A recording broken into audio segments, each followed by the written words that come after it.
শীতকালে কিন্তু অনেকে কমপ্লেন করে যে ওনার ড্যান্ড্রাফটা বেড়ে যাচ্ছে মাথায়।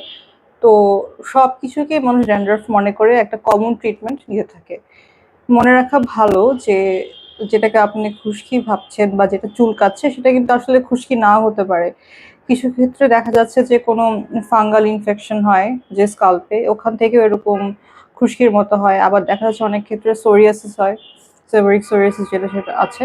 তো সবকিছুকেই কিন্তু ড্যান্ড্রফের কাতারে ফেলে সেটা যদি ট্রিটমেন্ট না হয়, দেখা যাবে দিনের পর দিন আপনি অ্যান্টি ড্যান্ড্রফ শ্যাম্পু ইউজ করে যাচ্ছেন কিন্তু কোনো লাভ হচ্ছে না। কারণ আপনার যে এটা খুশকি হচ্ছে এটা আসলে খুশকি নাও হতে পারে, অন্য কিছু হতে পারে। সুতরাং শীতকালে যদি এ ধরনের সমস্যা যাদের বাড়ে অথবা বেশি দেখা দেয়, সেক্ষেত্রে আপনার উচিত হবে যে আপনার ডক্টরের সাথে কনসাল্ট করে আপনাকে প্রপার ট্রিটমেন্ট নিতে হবে। কারণ এই ড্যান্ড্রফের মানে আসল কারণটা বের করতে হবে।